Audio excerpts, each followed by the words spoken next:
right. Thank you so much. Good morning, everybody. Really glad that you are here. And I'm really excited to speak to you this morning about a social media research framework that can be really used by brands to improve your customers' lives. Quick intro, for those of you not familiar with GfK, we are a global market research company really focusing our work on enriching consumers' experiences and their choices as well as helping our clients improve their competitive advantage. So, without further ado, as a brand, one of the chief things that a brand really achieves to do is help consumers get the job done. So what do I mean by getting the job done? What I'm talking about is those daily tasks in our lives, day in, day out, from getting up in the morning, grooming, having breakfast, going to work, and so forth. And to the extent that brands can participate in making those tasks more fun, easier, better, really allows them to connect emotionally with their consumers and really strengthens that relationship. And it also allows brands to be part of the conversation. And as we have stronger and more positive experiences with brands, we tend to talk about them more with our friends, social media, and so forth. And also when brands make change easier to adapt, it also strengthens that relationship. And just a personal example for me, I love coffee. I am an avid coffee drinker. And I can't say that again, Starbucks has been around for a long time. I can't say that I was always the biggest fan of Starbucks. I didn't love their coffee. I like it. I would always choose an independent coffee house just to support local businesses.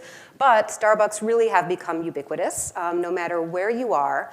And lately, they've been doing a lot of work on their app. And you can now order Starbucks on your app using your smartphone. And so now what I do on a daily basis is I live in Boston and I'm on the T in the morning and I order my coffee on the T. I get out, I walk up, I walk a couple blocks to the Starbucks that's close to my office, walk in, don't have to wait in line. I'm a very impatient person. I walk right over to the area where the drinks are, and there is my drink. And if my drink is not there, a barista within 1 to 2 minutes will be there with my drink. And that makes my day. Like something like that is the best start to my day. And to me, it's a really powerful example of how brands can improve our lives. So when we think about the marketplace that we're currently in, we know that it's rapidly changing. That's a point that I don't need to stress too strongly, but we do know that benefits really are that currency between a customer and a brand. And the benefits that a brand offers really improves our lives, it strengthens that relationship, and it's that value exchange. But that value exchange does not occur in a vacuum. There are a lot of factors that really impact that value exchange. So first is the rapidly changing landscape, which is true no matter what sector that you're operating in, and also the changing expectations of your customers, which are affected by not only the landscape, but a lot of other factors as well. So within the landscape, no matter what sector we're looking in, we know that there's new competitive activity, there are different channel options, and within changing expectations, we have an information and a media marketplace that is diversifying, that is fragmented. There's a lot that we're exposed to and that's influencing us while our lives too are rapidly changing. And the kicker is that digital has really transformed the landscape of influences and opportunities. And to bring this to life, a recent example for me, being based in Boston, I saw an announcement in the news last week that Zipcar was announcing layoffs. And I was really surprised by that. Zipcar's been around for a long time, but they were really one of the first sort of car-sharing companies out there. Really saw them as an innovator. They were bought by Avis in 2013. But what we know is that they are no longer the only player in car sharing and that we have a lot of companies out there who are participating in that space and who are changing that space. And to put it in perspective, let's see, they were bought, Zipcar was bought by Avis in 2013 for $500 million. And if you look at Uber today, the implied market valuation of Uber is $66 billion. That's less than 1% of what Zipcar was bought for in 2013. And to me, really a perfect illustration about this very, very rapidly changing marketplace that we live in, and how the changing expectations of customers around car sharing and the changing landscape impacts things. And again, it hasn't stopped yet with all of the development in autonomous cars. We know that all these companies are now looking at different options as well. So it's really hard to stay on top of all of this. So what I'm going to talk to you about today is a social media research technique that can really help brands stay abreast of what's happening in a category, how to understand how the changing landscape, how the changing expectations impact your business, and how the learnings can guide not only innovation efforts, but strategy as well.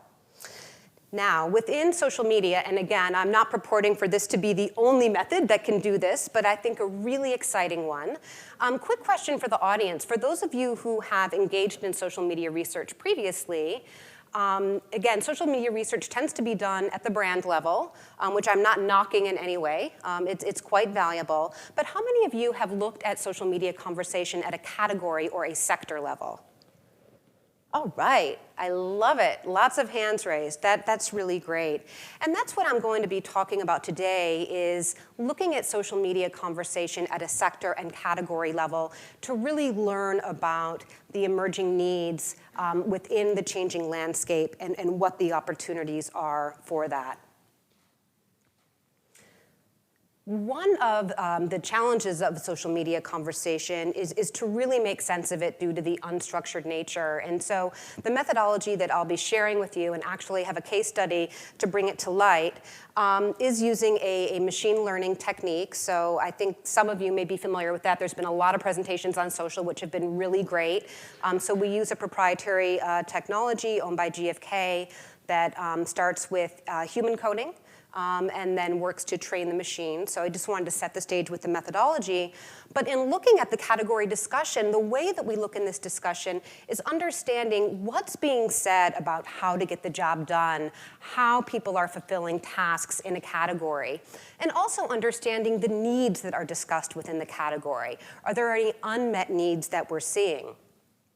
Also, what has the consumer's ear in the category? What are they paying attention to? And also more broadly, one of the risks of only looking at social media conversation at the brand level is you may be missing both interesting opportunities and risks in your category, because what we know is that across categories, it's a relatively small percentage of discussion which is actually branded. And lastly, looking at category discussion to understand what's the reason for excitement. What's driving passion? What's driving people to engage in this category? Now, one of the criticisms that social media research has faced, and again, I've been in it a long time. I've been analyzing social media data since 2001. Is that it's a very different type of research. It's a very different type of data. It's not panel-based. We don't know who these people are. It's been very, very hard for the technique over the years. And so what we decided to do is we decided to take social data and apply a tried and tested research framework to that data that's called the Predictive Benefit Framework. So the Predictive Benefit Framework and its basis is that all market decisions can trace back to 4 cornerstone dimensions that are outlined right here. So every decision that a consumer makes within a category is driven by these 4 strategic cornerstones. So we have security, well-being, gratification, and freedom. Now, there are a number of sub-dimensions that comprise each of these cornerstones, and that can really vary by category. So it's going to be very, very different in something like eye care, which is the case study that I'm going to share with you, and something like automobiles. But what we've done is research within each of these categories to really understand and define what those dimensions are that ladder up to each of these cornerstones. And if we understand these cornerstones or benefits in context within a category, it really gives us the opportunity to not only understand the consumer's needs, their expectations within the landscape, but it gives brands the opportunity to deliver those emotional wows. So what's exciting about this is that it's really an approach of taking unstructured data, naturally occurring conversations, mining it to understand some of those more conceptual emotional needs, but putting it within the framework of a valid, reliable research model. So let's get away from the conceptual and let's bring it to life with a case study. So this is a project that we did with Alcon. I'm sure many of you are familiar with Alcon. They are a global eye care company. And we actually did this in the Russian market. The Russian contact lens market had become increasingly competitive, and other research that we had done has shown that digital was a very important touch point in that decision-making journey. So the core questions of the study were, how are the benefits that consumers are looking for within the contact lens category changing? And which of the benefit spaces, which of those 4 cornerstones that I outlined are growing? And how can this guide our innovation efforts? Now, how did they want to use the data? They wanted to use the data pretty quickly. As I said, this type of research can be used to guide innovation or marketing strategy. This was to inform their digital strategy in the upcoming months. So it was going to inform the content and messaging of the digital communication that would really maximize the product value. And again, optimizing this digital communication strategy was really important to them due to the competitive nature of the market. We also did some other research alongside this research looking at passive digital behavioral data to really understand where people were engaging online. And it dovetailed nicely with this, and I can share with you how that comes together. So I just want to share a few of the findings.